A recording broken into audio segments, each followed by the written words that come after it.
Welcome to Right on Track, brought to you by the Publishing Club of Laguna Woods. Each month, I strive to bring you information and inspiration to help you on your creative journey. Whether you are a writer or involved in other creative endeavors, I hope to bring you some new information that will be of help to you. Today, my guest is Dan Sanarilla, Marketing and Communications Manager for Orange County Public Libraries. In the past month, I've worked with Dan on today's program. I have found him to be enthusiastic, positive, well-informed, and committed to excellence. It is with great pleasure that I introduce Dan. Welcome to the show, Dan. Hi, Dianna. Thank you so much for having me here, and I'm really appreciative of it. Thank you again. Well, let's start with a bit of information about the Laguna Woods branch of the OC Public Library System, its location and recent renovations. Oh, yeah. The Laguna Woods Library is located in the Civic Center across from City Hall, and we just recently had a major tenant improvement, and we had a grand opening earlier this year in January. I would say prior to that, it was the library was located inside of the City Hall, and it was literally just a 9-foot counter. I remember. And just with all the hard work of everyone involved, the library, the local city officials and government, we were able to expand it to a 3,400 square foot building of its own, located directly across from the City Hall. And we have a large collection of physical books, e-resources, databases, and a wide gamut of programming available for the local community. Oh, that's wonderful. And the library is bright, well laid out, and the staff is welcoming and capable. The library is designed to be accessible to all, and they have all kinds of technology and services there. Can you tell us about some of that technology? Absolutely, yeah. Our aim is to be a space that is welcoming to individuals across the entire gamut. And what we're trying to do is help anyone who has any type of, maybe any type of like medical or corrective issues. So, for example, we have magnifying glasses for anyone who has issues with their eyesight, and if they have some difficulty reading anything on a computer screen, we have this software that's dedicated at each and every single branch, and it's wonderful. Basically, anyone who has any like degenerative eyesight or any difficulty seeing, they have the opportunity to use a specific type of software that will basically read the text on the screen back to them. Very cool. Yeah, and we give them a set of like earphones so they can listen to it, and it's something that is able to assist them. Anyone who has any difficulty hearing on their end, we have specific equipment that we can have sent to Laguna Woods or any other branch in our system. And what they can do with that is it's almost like a earpiece that can amplify the sound for anything that they're viewing on the computer screen.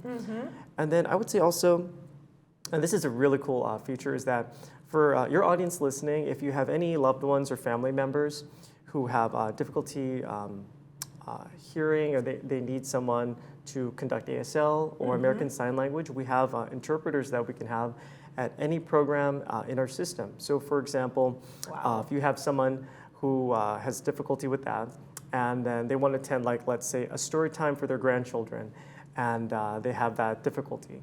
Well, we can have like a professional ASL interpreter, like they can sign during the entire program, whether it be a story time, an author event, basically anything. Yeah, it's a really great service. Yeah, and that's an expensive service. Absolutely. I mean, I've worked with interpreters, and they charge quite a bit for their services, so that's really a wonderful thing to offer for free to people who need it. Yes. And then you've got other services like books by mail or audiobooks. Yeah. Along with that, we also have a service for people who are for our patrons who are homebound, who have difficulty getting to the library, who don't have access to a vehicle. So we have books by mail, and basically what they can do is if they have difficulty getting to the library, all they need to do is call their local branch, and we have dedicated staff who can help them very easily with signing up for the application. All they need is a library card. And what we do essentially is we mail out for free books to patrons who are homebound, who are who live in like a senior living area or who are just very much restricted in their transportation and Mobility, movement. yes. Yeah, with their mobility. And it's great service. They can, we can have 2 books shipped out to them at a time. They can put books on hold in a queue. And then as soon as they're done, they can ship it back in a special packaging which we provide them, which again is it's all free. So it's just a really great service for them. And then of course, books are wonderful. That's what service we offer free, but also we have our e-resources. So getting more into that is anyone with a smartphone or a tablet or a Kindle, they can sign up for a library card at ocpl.org. They can or go to their local branch, and what they can do is they download a special interface or software application. It's called Libby, and once you've downloaded that, basically you have access to a wide assortment of books, of e-audiobooks, everything that's basically on the digital horizon, we pretty much have. Wow. And it's just a really great service. A lot of people are utilizing that, especially in today's age when tangible books are wonderful and they're still very popular. But there are times when you're on a vacation, you're out with your family, you're driving out of state, and you need something to keep yourself occupied. That's a great way to do that. That sounds wonderful. And if people have difficulty using that electronic media, they could come into the library, I suspect, and ask for help with that, setting it up on their phone? Absolutely. I would say the only challenge that we have probably when setting up these types of services is just that initial setup. It can be a little tricky sometimes, or maybe some of our patrons and our members have difficulty with technology. But what's great is that we have a dedicated library staff who have wonderful customer service. All they're there to do is to just help the community, help the public. And yeah, definitely, if we can just like help you out with that and take a couple minutes and you're all set. Yeah, I'm a big fan of the people that are at the local library. They are just so helpful and so cheery. It's really a great experience. That's great. Yes.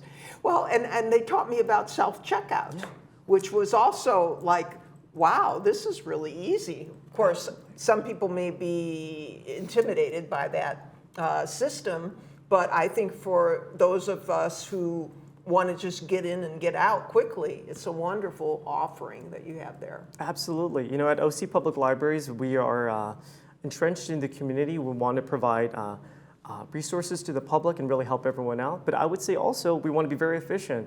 Like if we have a very busy program, it's a very busy day at the library, and there's a long line, it's always really efficient and handy just to have that resource available. Simply go check it out for yourself.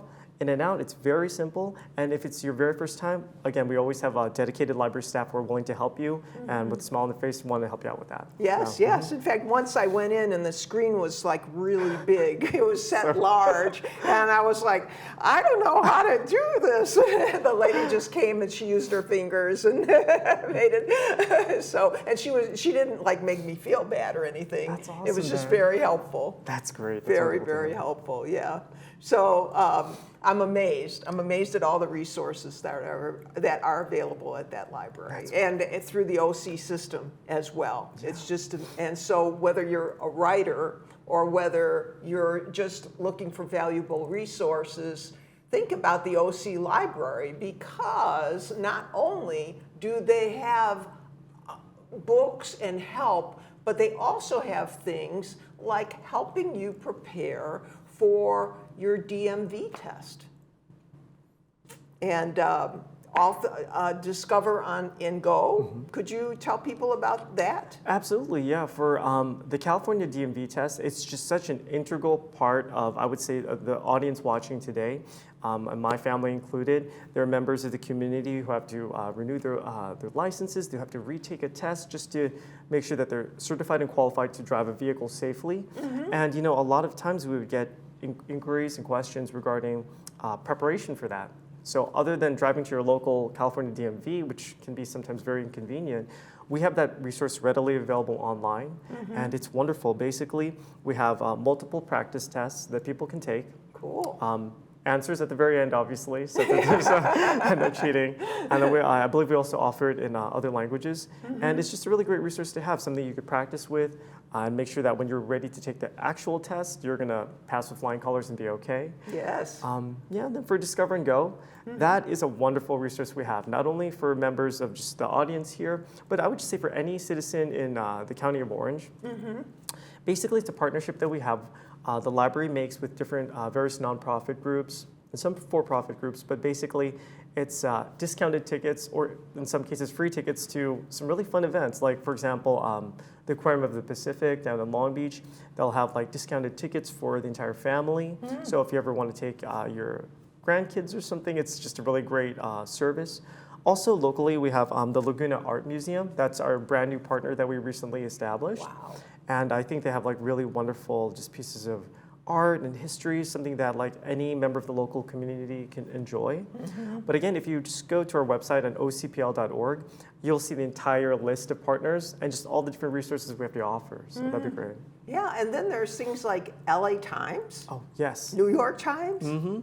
Yeah. So having access to the LA Times, the OC Register, the New York Times, those are publications that are like storied, that are just absolutely ingrained in our history and our society. And unfortunately, sometimes newspapers aren't readily available for everyone. And again, we're a library, we're offering free resources, and it's just something that any member with a library card can get access to. They've digitized like every single edition of their publication going back like decades. My goodness gracious. So that would be good for doing research too. Absolutely, not only for the casual person who wants to read up on news or previous news, but if you're doing research on a specific topic, or even working on like a previous memoir and you're trying to look or find a member of a family who did something historical, that's a really great resource for them as well. Wow. And what is Value Line? Oh, okay. For Value Line, for all of you investors out there. Oh, that's what it is. And anyone looking to track stocks and basically look up different companies, Value Line is a very important resource for them.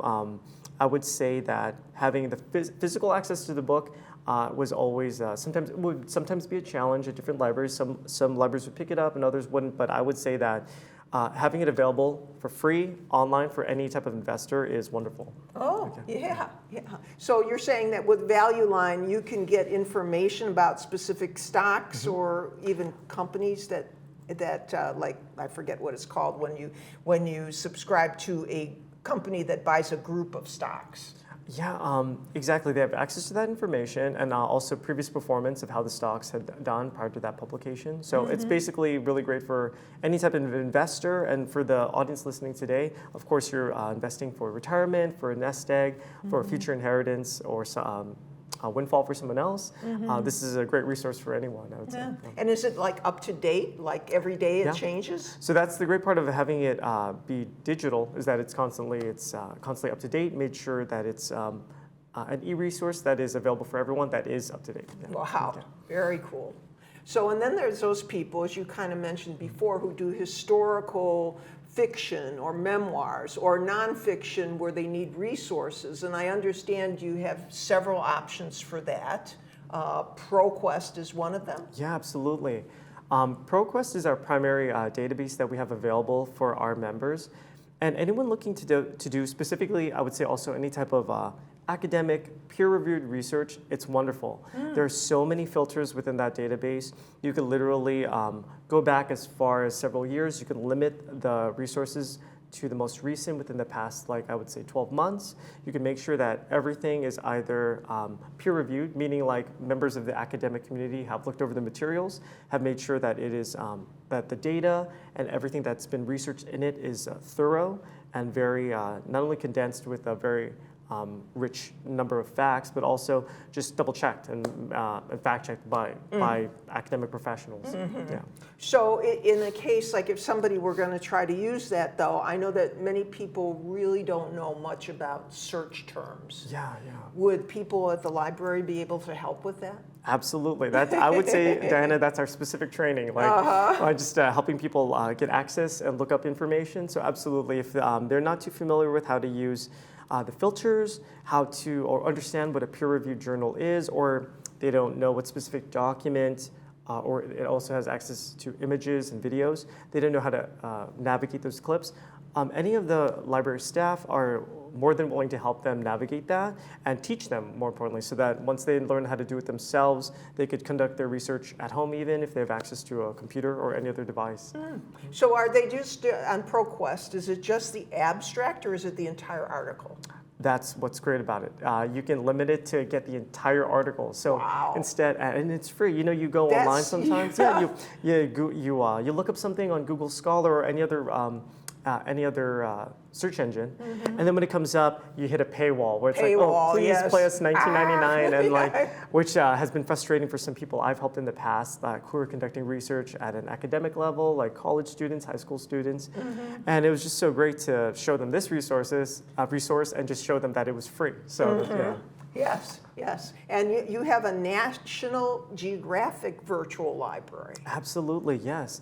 For our Nat Geo collection, basically the entire collection has been digitized through, I believe, its inception since 1888. So going as far back as that, it's great. Along with other smaller publications and books that they've published throughout the years, anyone can get access to that. So if you're an amateur sleuth historian and you want to look up some ancient culture from like the turn of the century, an article that was written, they have access to that. Or if you have grandchildren who are looking to do like a book report, it also helps with that as well. Yeah, and I'm thinking of my husband who likes to see how things looked back in a certain time period. Yeah. And I'm imagining that the National Geographic would be a great way to see the pictures of how things looked. Absolutely, yeah. Like in that publication, in that specific periodical, not only does it have written text articles, it has like what they're known for. They're photographers. Yes. You know? They're beautiful pictures. They're award-winning artistry that they have. So you have access to all that as well. Oh my goodness gracious. This is just sounding better and better. People forget what a valuable resource a library is for us all. I went to the OC library site this morning and I put in the search term, guide to writing. And it came up with 328 results. And I was like, wow, this is good. So you people in the audience who want to write, there's plenty of resources there. I found 2 books that I put on hold. Both of them I thought were very interesting. One book was published this year by an author by the name of Debbie Byrne. Now we have a Debbie in the community here. It's not the same Debbie Byrne, but anyway, many of the books that are published here, self-published in Laguna Woods, look unprofessional, and that's one of my biggest kind of distresses when I see those books, because the interior of the book can have good content, but the cover and the font and the layout just looks like it was done by an amateur. And this book looks like it'll have some really good suggestions as to how you can improve that part of the publishing journey for all our self-publishing people out there. I encourage everybody to go online and explore. It's all free, as Dan has said. Free book loans, free services, free use of computers, free events. But maybe you could tell us, how does a person get a library card? Oh yeah. If you're interested in getting a library card, all you have to do is go down to your local branch, and in this case it's the Laguna Woods Library, and you just fill out a simple application, show them your California driver's license, and you're all set. And it literally takes that long. Wow. And then do they print it out right there, or do they mail it to you? Oh, you know what? It's ready and ready to go, just right there. Yeah. And I'm trying to remember, mine doesn't have a picture on it, so it's just the ID. Is that just correct? the ID, and then on the back you just sign off on it. You're all good. Oh, wow. So it's easy. It's easy. And I know it's easy to buy books online, but I want to make a case for not doing that, because when you buy books online and you're finished with those books, what do you do with them? It's a waste of money and it's a waste of resources.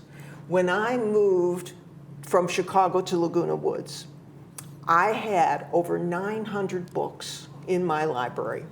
And I am a book addict. But what did I do? I chose to donate them, which at least I hope most of them will get reused. But now my goal is not to collect 900 books. In fact, I'd have to get another unit to have 900 books. Now I use the library. And I encourage everybody to use the library. And there are other reasons to visit the library. It's quiet. It's very quiet. As you've said, the staff is helpful. There's access to computers, internet, writing software, correct? Mm-hmm. So they actually have programs that'll like Word and different kinds of programs for writing? Absolutely, yeah. We have the entire access to the Microsoft Office suite. Ooh. So not only if you're looking to be a certified public accountant and do something on our Excel spreadsheets, but more importantly, I would say most likely our Word document application is probably widely used by like everyone. Yeah. Now this you may not have this. Do you have any like video editing programs?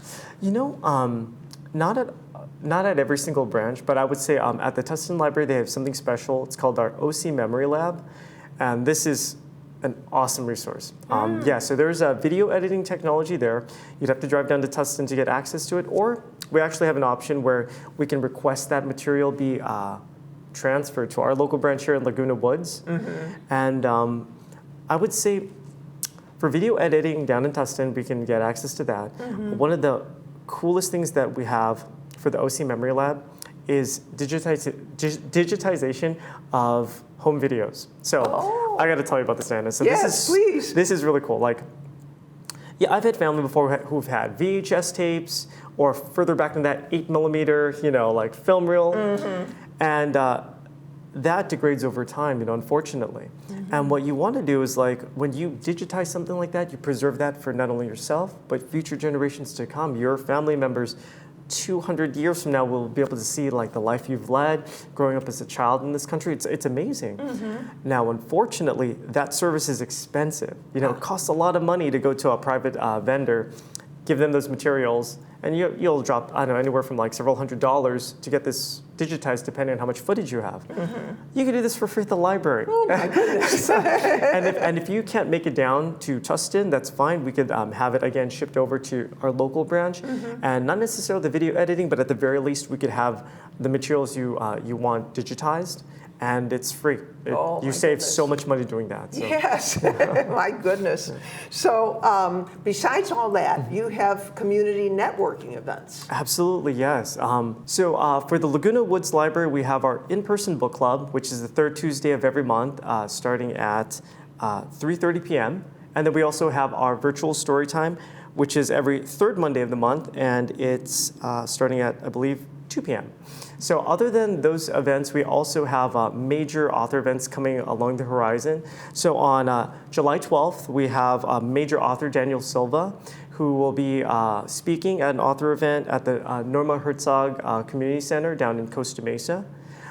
We also have Michael Finkel on July 17th at the Clifton Community Center down in Tustin.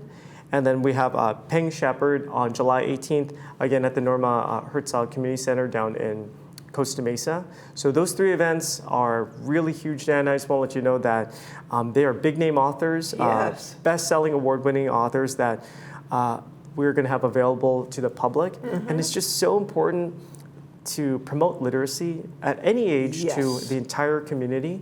And just meeting authors for the very first time, especially for this show, it's inspiring. Like mm-hmm. we've had so many attendees come in, speak to a best-selling author who's done very well for themselves, and they've asked them like tips in the line during the sign-in.